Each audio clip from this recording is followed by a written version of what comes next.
E no Saúde em Pauta de hoje nós vamos falar sobre a segunda doença que mais mata no mundo, o acidente vascular cerebral, mais conhecido como AVC.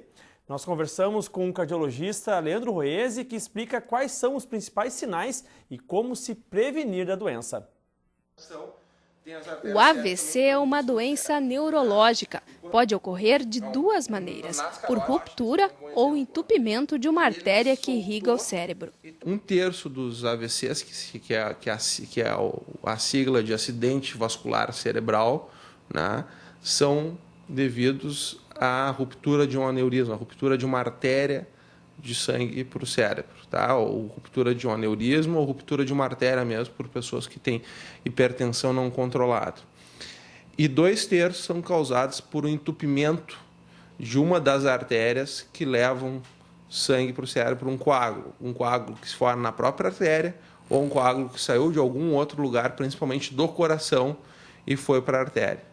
O cardiologista Leandro Roese explica que no AVC hemorrágico os sinais podem não aparecer. Existe uma cefaleia em sentinela, que a gente chama. A pessoa apresenta uma dor de cabeça muito forte, como nunca sentiu antes na vida. E ela, geralmente, nas próximas semanas, ela pode ou poderá ter o rompimento dessa artéria e ter esse acidente vascular hemorrágico. Segundo Roese, os sinais do AVC isquêmico se mostram em períodos curtos de distúrbio.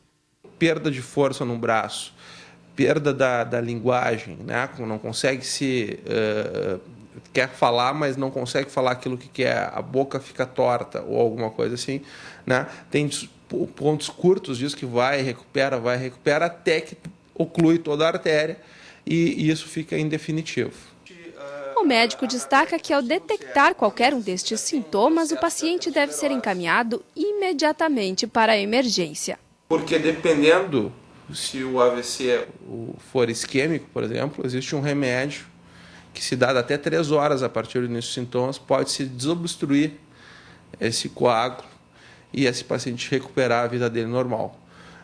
Se a gente não consegue fazer isso em tempo hábil, né, nessas 3 horas, alguns estudos mostram até 4 horas e meia, essa pessoa pode ficar debilitada por resto da vida e depois fica muito mais difícil de se recuperar. Ele explica que quando acontece o AVC, os sinais principais são a perda de consciência e paralisação de alguma parte do corpo. Seriam hipertensão, tabagismo, né, sedentarismo, colesterol alto, diabetes, né,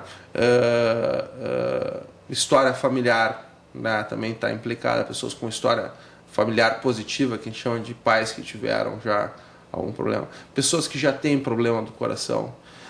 Uma causa muito comum é pacientes que têm problema de válvula, tiveram febre reumática na infância, que é uma doença muito comum ainda no nosso meio, né, e que tem um problema na válvula mitral e acabam tendo uma arritmia chamada fibrilação atrial, né. Isso pode levar, porque pode formar uma formação de coágulo dentro do coração, esse coágulo ir para o cérebro e dar um derrame cerebral, ou mesmo a fibrilação atrial de fórmula não reumática, né, que também é um outro fator de risco importante. Os fatores que podem levar a pessoa a ter um AVC são quase os mesmos de pacientes com problemas cardiovasculares. E você já sabe, vale lembrar que para não correr o risco de ter um AVC, é importante manter bons hábitos de vida, como cuidar da alimentação, praticar exercícios e não fumar.